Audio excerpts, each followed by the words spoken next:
Hello बच्चों, let us read the question first. Given below are pie diagram A, B, C related to proportionate number of species of major types of invertebrate, vertebrate and plants respectively. Study carefully, select the option that correctly identifies 1, 2, 3 and 4. तो यहाँ पे हमारा 1, ये है 2, ये रहा 3 and ये रहा 4. इन्हें हमें आइडेंटिफाई करके बताना है. 1 इन्वर्टिब्रेट का पार्ट है, सेकंड वर्टिब्रेट्स का और 3 एंड 4 प्लांट के पार्ट्स हैं. तो बहुत ही इजी सा क्वेश्चन है यहाँ पे. जो कि कॉन्सेप्ट यूज किया जाएगा वो होगा स्पीशीज डाइवर्सिटी का. स्पीशीज डाइवर्सिटी, अगर आपको ये ग्राफ्स याद है तो आप इजीली इस क्वेश्चन को कर लोगे.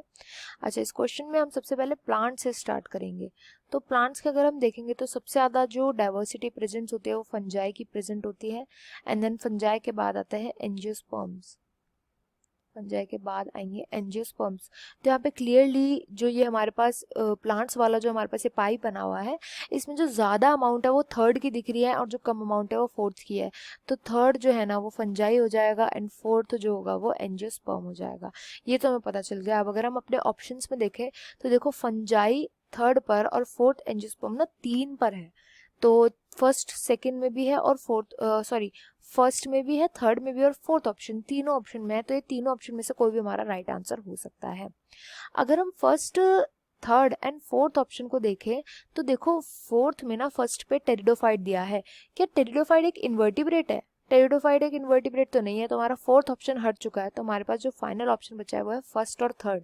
अच्छा, फर्स्ट और थर्ड ऑप्शन में भी ना जो इन्वर्टिब्रेट हमें दे रखा है वो यहाँ पे या तो हमें मॉलिस्क होगा, क्योंकि देखो सेकंड में एम्फीबियन है दोनों में. तो या तो मॉलिस्क होगा इन्वर्टिब्रेट या फिर हेक्सापोडा होगा. अब आपने कभी सुना है कि इतने बड़े इन्वर्टिब्रेट के ग्रुप में हेक्सापोडा एक बहुत बड़ा ग्रुप है? ये चीज़ कभी नहीं सुनी है हमने. तो हेक्सापोडा भी जो है ना वो इनकरेक्ट हो जाएगा. द राइट आंसर ऑप्शन 1 हो जाएगा. ये हमने कैसे पता लगाया? केवल हमें ये वाली स्टेटमेंट पता थी और थोड़े से लॉजिकल फैक्ट्स जो होते हैं वो हमें पता थे. तो उसके थ्रू भी हमने आंसर निकाल लिया. बिल्कुल याद करने की भी ज़रूरत नहीं है. बट अगर हम वैसे भी इनको सॉल्व करते हुए चलें तो क्या आंसर होगा वो भी देखते हैं. अब नेक्स्ट आ गए प्लांट्स का, तो हमने निकाल लिया. देन आते हैं वर्टिब्रेट्स. वर्टिब्रेट्स, तो वर्टिब्रेट्स में आपको पोजीशन याद करनी पड़ेगी. सबसे ज़्यादा जो है फिशेज ने घेरा हुआ है वर्टिब्रेट का. Then mammal, bird, reptile and last में आते हैं एम्फीबियन. एम्फीबियंस आते हैं. तो एम्फीबियंस जो हो जाएंगे वो हो जाएंगे सेकंड पोजीशन को ऑक्यूपाई करेंगे. देन इसके बाद आता है, अब फर्स्ट की बारी है. तो फर्स्ट में होगा इन्वर्टिब्रेट. कोई इन्वर्टिब्रेट बैठा है यहाँ पे. इन्वर्टिब्रेट में अगर हम देखें तो क्या होता है? सबसे ज़्यादा इन्वर्टिब्रेट में प्रेजेंट होते हैं इंसेक्ट्स.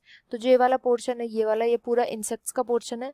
इंसेक्ट के बाद आते हैं other animal groups. Other animal groups. Other animal group से फिर जो छोटा होता है मोलस्क्स का.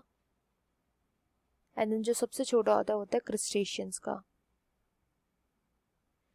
तो हमने क्या देखा? सबसे बड़ा जो है इंसेक्ट है, उसके बाद अदर एनिमल ग्रुप है, उसके बाद आता है वन. तो वन क्या हो जाएगा वहां पे? वो मॉलिस्क हो जाएगा.